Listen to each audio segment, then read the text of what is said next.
যদি তোমার বিছানার নিচে কখনো একটা পুরনো ডায়েরি পাও, তাহলে কখনোই সেটা পড়বে না। সব ডায়েরিতে অতীত লেখা থাকে না, কিছু ডায়েরি তোমার শেষটাও লিখে রাখে। আমি অর্পিতা। আমি তখন অনার্স ৩য় বর্ষে পড়তাম। সেদিন আমি আমার ঘর পরিষ্কার করছিলাম। ঘর পরিষ্কার করতে যেয়ে দেখি আমার বিছানার নিচে একটা ধুলো মাখা ডায়েরি পড়ে আছে। ডায়েরিটা একদম অচেনা ছিল আমার কাছে। আমি অনেক ভেবেও মনে করতে পারলাম না আমি কখনো এমন কিছু কিনেছি, কারণ আমি কখনো ডায়েরি কিনিই নি। আমি অবাক হয়ে ডায়েরিটা খুললাম। ডায়েরিটার প্রথম পাতায় লেখা ছিল, বায়োলজির টেস্টে আমি নকল করেছিলাম। এটা সত্যি যে আমি নকল করেছিলাম, কিন্তু কেউ এটা জানে না। সেই কথাটা তো আমি কাউকে বলিনি। এমনকি আমি এই কথা আমার বেস্ট ফ্রেন্ডকেও কখনো বলিনি। তারপর আমি ডায়েরিটার পরের পাতা উল্টাতে থাকলাম যে সেখানে আর কে কে লেখা আছে। পাতা উল্টাতে উল্টাতে দেখি এই ডায়েরিতে আমার সম্পর্কে সেই সব কিছুই লেখা আছে যা আমি কাউকে কখনোই বলিনি। যেমন, আমি আমার প্রাক্তনের কথা ভেবে রাতে একা কান্না করতাম। আমি আমার বাবাকে খুব মিস করি, কিন্তু কাউকে কিছু বুঝতে দিই না। ভালো থাকার অভিনয় করি, কিন্তু ভেতরে ভেতরে ভেঙে পড়ি।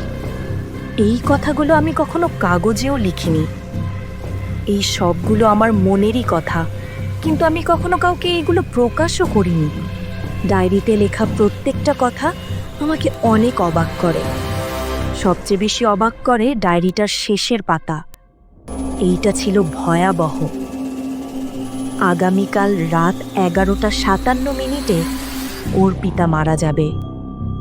আমার নাম, আমার মৃত্যু, আর লেখা আমারই হাতে। এইটা দেখে আমি অনেক ভয় পাই, আর আমি ডায়েরিটা নষ্ট করতে চেয়েছিলাম। আমি ওটা পুড়িয়েছি, ছিঁড়েছি, ছুঁড়ে ফেলে দিয়েছি, কিন্তু কিছুতেই যেন ডায়েরিটার কিছুই হচ্ছিল না। যতবারই আমি ঘুম থেকে উঠি, ওটা আবার টেবিলে পড়ে থাকে, একেবারে আস্ত, যেন কিছুই হয়নি। তার পরের দিনের ঘটনা। ঘড়িতে তখন রাত 11:56, আর আমার জানালার বাইরে কেউ দাঁড়িয়ে আছে, আমারই মতো দেখতে, হাতে একই ডায়েরি। যদি তোমার ভবিষ্যৎ তোমার নিজের হাতেই লেখা থাকে, তুমি কি তা পড়বে? তুমি কি তোমার ডায়েরির শেষ পৃষ্ঠা খুলতে সাহস করতে পারবে? কমেন্ট করে জানাও। আরও এমন স্টোরিজের জন্য আমাকে ফলো করো। হ্যালো বন্ধুরা, তোমরা যারা বাংলা ভূতের গল্প শুনতে ভালোবাসো তারা অবশ্যই আমাদের চ্যানেলটিকে সাবস্ক্রাইব করো, আর তোমার এমন বন্ধুদের সাথে শেয়ার করো যারা ভূতের গল্প শুনতে ভালোবাসে।